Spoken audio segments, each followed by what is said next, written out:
How many of you love change? Oh, come on, Carl left the room, didn't he? You don't have to put those hands up.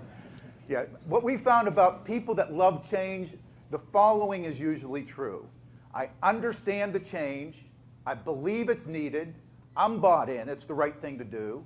I'm engaged. I know how to make the link between what I do and where we need to go, and I can get my people engaged. That's how most people like that type of change. How many like this type of change? You better get out there and make it happen. You better roll that new system out. You better get them to change. How many like that type of change? Yeah, you like that type of change. But think about often what the job is of a leader or a manager or a supervisor. And he's sitting in on the examination table. My wife and I are both in there. The doctor walks in, and he looks up at me and says, "Dad, ladies can't be doctors." I said, "He didn't get that from me." I said, "Nick, women can do anything they want to do." And his response was, "Oh, okay." That belief shifted instantaneously on better information. The only reason I tell those two stories is every one of us in this room, you have beliefs about you that reside on both ends of that continuum. And some of them you don't want people to have about you as a leader because they're holding you back. Accepting ownership for it, no matter what it is, we own this. Creating a solution, what else can we do? That's the solve it question. What else can we do? And putting it in play, exercising action. Those are the 4 keys to accountability. Recognize, accept ownership, create a solution, put it in play. That's what highly performing people, highly performing teams do. They don't let anything stop them. Why did you push back on me when I just pushed on you? You wanted to. It's human nature, gang. I'll tell you what, when you push something on somebody, it is human nature. They will push back if they don't understand, believe, buy in, and if they're not engaged, they will push back. And that's what you see. How many times have you had to roll a new process or system out and you get this pushback? It's human nature. How many of you like to be told you have to change? How many of you are married? It doesn't work so well. You're always thinking to yourself, what else can I do to get the result I want? Think about anybody you know in your personal life or professional career who seems to always exceed and achieve what they want. They're always thinking that. I don't care whose fault it is that I'm in this situation. I don't care what the barrier or impediment is. What else can I do to get to the result I truly want? It's about ownership. How much do you really want it? It's very easy to get sucked there down below the water playing the blame game.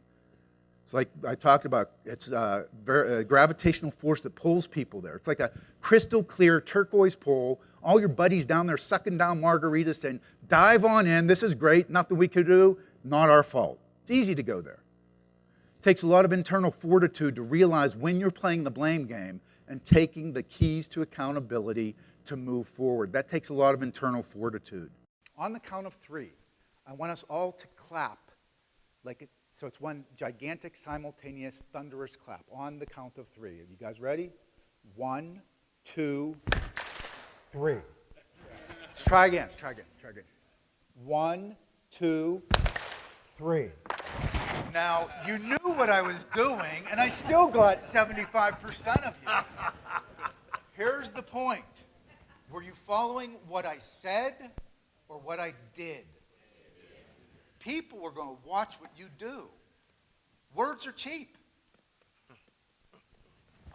One more thing. Do this really quickly. Right index finger out. As fast as you can. Point to your chin. Do you feel the confusion in the room? Multiply that by 1,000, and that's often the confusion we create within our organization. Call Aunt Jen and thank her for the card. I thought I heard you say, I guess I don't have to thank you. I said, you realize the golf shoes and the rollerblades, that's from Mom and Dad. The card said, from Mom and Dad. And he looked up at me and he said, well, you didn't sign the card. And I said, what? And he said, just like this, you didn't sign the card. And at that moment, I wanted to say, you ungrateful little son of a... Do you realize how busy I am? You know how hard I work. You know blah, blah, blah, blah, blah. Instead, I bit my tongue. I wanted to practice what I preach. Went back upstairs, finished packing, come back down. He's still there.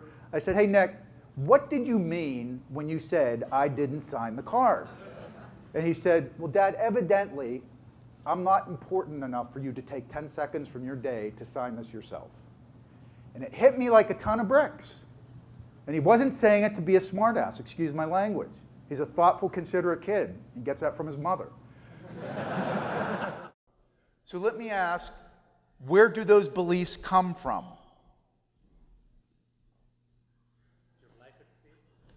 This guy gets a gold star. It's your experiences, it's your lifelong experiences, not just your career and your professional, but your entire personal life as well. So we have 180 people in this room right now. Each one of us has had a different life. Therefore, we have all had different experiences, and ultimately, we all have a different set of beliefs. And those beliefs drive our actions. What's your name, sir? Ben. Ben? Okay. You sure? I think so. I'm still working on the F's. He's still got. So Ben, no right or wrong answer here. What's the difference between activity and results? Okay, Ben.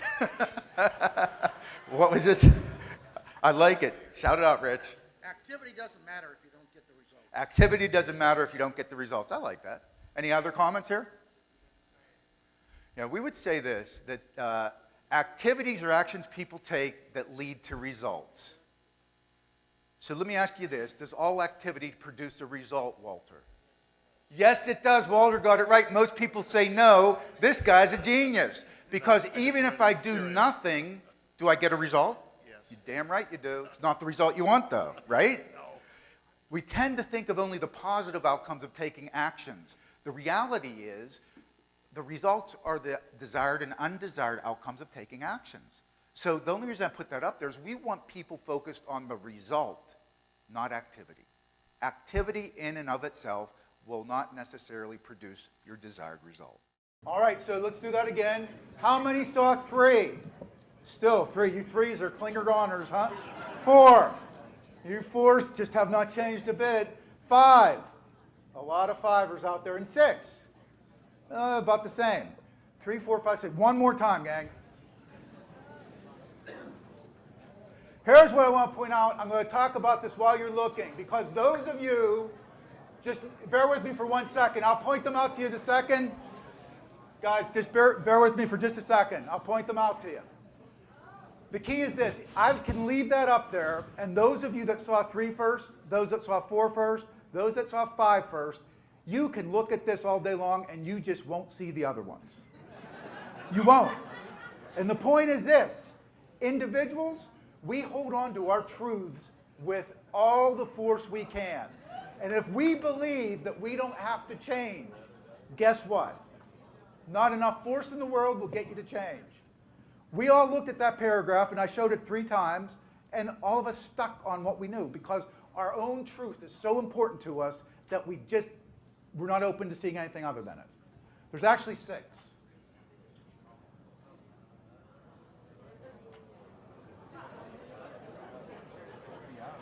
Now, the reason I put that up there is because when you were communicating your direction, your vision, your opportunity, you just saw what's up there. Say we put out a memo, and that was the memo where we're going, and look at the misinterpretations you had here in this room. You had 25% of the room seeing 3, 25 seeing 4, 25 seeing 5, 25 seeing 6, yet you wrote it, you know what it means. Why isn't everybody aligned? Why aren't we all going after the 6? Because there's 6. And it's amazing because I was one that fell into 3. I saw 3 the first time, and it was left up on the screen, and I couldn't see them. When you go up to 11 to 20 new goals, in addition to maintaining the operation, everything becomes one conjumbled mess to your organization. There is no difference, when you're at 11 to 20, there is no difference between the new goals and the whirlwind. Everything is the whirlwind. In fact, when you go to 11 to 20, you abdicate leadership of any strategy to the whirlwind. You are no longer leading anything. In fact, you are now managing and maintaining the whirlwind. Has anybody tried to put a system to the process? Anybody see 2 lines, 3 lines, 2 lines, 3 lines? Good luck.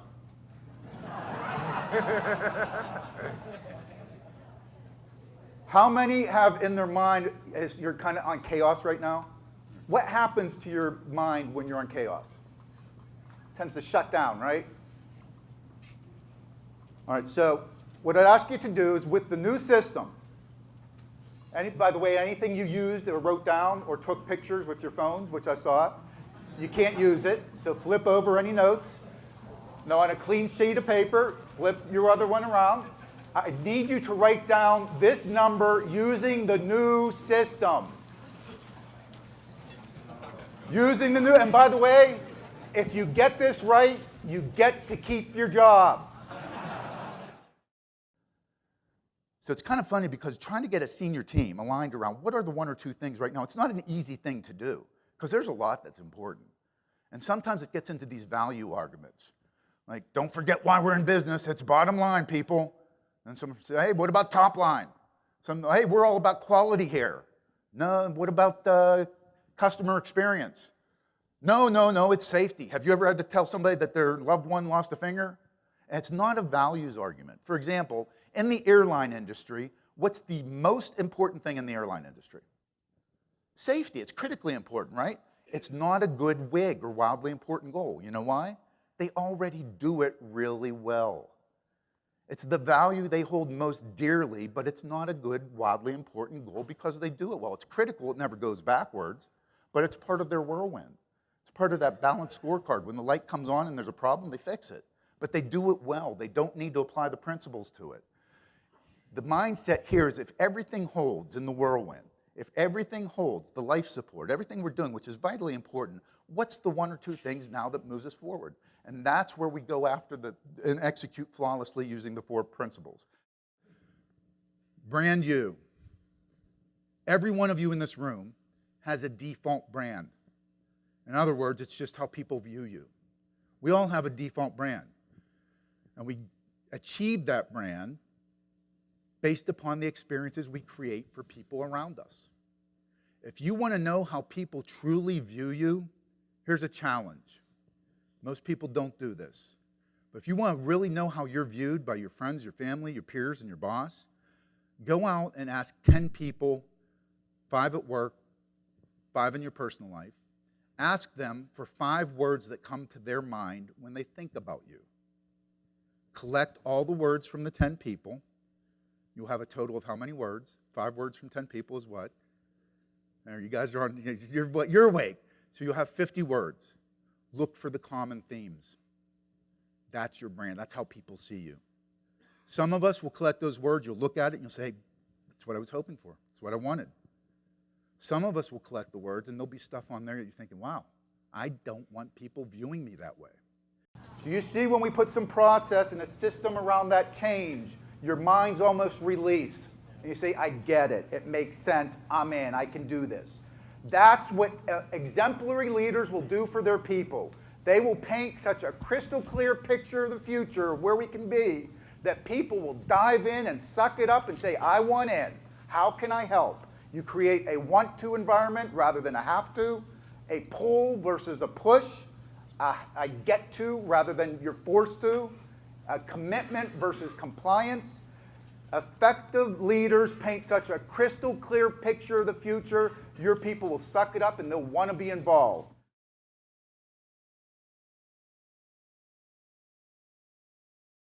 As you know, the first rats off the ship are the strongest swimmers, and what I mean by that is in many organizations, when there's that fear-based culture where there's a lot of stress and anxiety, though your top players, your best talent, your key talent, can typically be the first to leave, and you don't want that to happen. The other downside of a burning platform is you're actually burning away your infrastructure, and once the platform's burned. Right.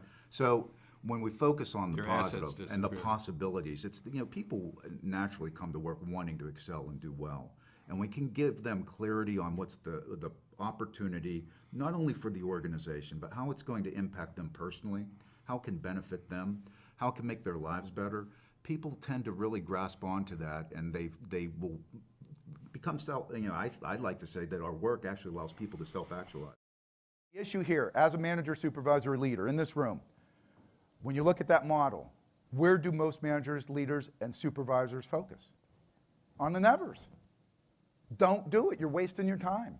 They're not going to change. And the more you focus on them, the more damage it does to your potentials and maybes and your models. Where's the opportunity in that model?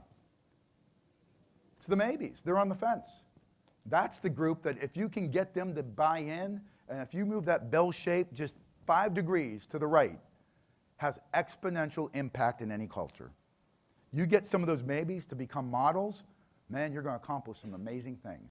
Smart people like to figure things out. How will we make something happen? What are the strategies and the tactics that we need to have in place to achieve what we need to achieve? And rather than creating urgency around those tactics and initiatives, they tend to get very detailed on those tactics and initiatives and push it out to the organization and expect that everybody is urgent around those specific Because it's so logical. Anytime the majority of your people behave a particular way, the majority of the time, the problem is not with the people.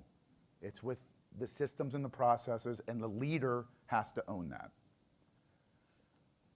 There are special causes. You may have some nevers. People are stupid, lazy, defiant, just refuse to buy in. But for the most part, if the majority, most of your people are behaving a particular way the majority of the time, it's not the people. It's the processes and systems, and you as a leader better own it. So John, there's great leaders who have audacious ideas, and a big key for them to allow those ideas to see them through fruition is to get people to buy in and see what Correct. they see. They have to. And a lot of that can't be done with the logic because you don't have the logic behind what you're about to attempt to undertake. So what do you see? And for example, I'll give you a quick idea. When Steve Jobs recruited John Scullion to Yeah. help with Apple, Yeah. the story I heard, and it may Oh, not yeah. be true, was that do you want to spend the rest of your life selling sugar water, or do you want to make a dent in the universe? That Right. appeals to the heart. Oh, no question about it. I mean, if the idea is big enough, and you see this with the Apple, you see it with the Netscapes, you see it with lots and lots of these astonishing stories, there is no way to get people to buy in by showing them enough numbers, by showing them enough data. It just is, it won't, you can't make the logical case for something that's just over the top. And biggest obstacle standing between them and the results they truly want is the behavior of other people. Changing your own behavior, easy or hard? Hard. Changing someone else's behavior, easy or hard? Even harder. What if they know there's something in it for their best interest? Still hard, right? How about changing the behavior of a whole lot of other people? So John, we're often asked from organizations that we work with and the leaders that we communicate with, when do we know that they need to move from change management to change leadership? And what typical advice do you give to those folks? Well, it's a good question, and you're right, we're often asked that. I think number one is to do an accurate count of how many people are going to have to really change what they do. People underestimate that, of course, all the time. They say, 50 of our managers are going to have to, and you push them.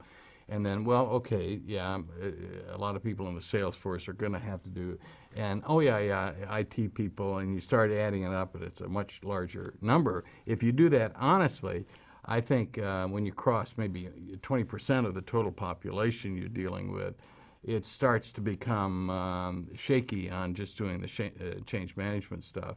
I know we talked once, and you threw out a figure that was bigger than that, right? Yeah, I would say 20 to 50%. When you 20 to 50% of those in your organization are going to have to do something substantially different, or will be impacted by the change. You're moving into the change leadership. Yes. I think another indice is simply that you're doing change leadership in a sophisticated way. You actually are spending more money on it, you're bringing in more expertise, tools, and yet it's not working.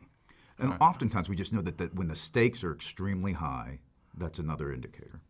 Yeah. At a certain point, stakes are high. Almost always that means more people have to change. And that brings us back to change leadership. And people underestimate the stakes involved in a rapidly changing world. I'm convinced all the time. They run the economic numbers, the kind of the psychological numbers, if you will. People are underestimating the stakes associated with change.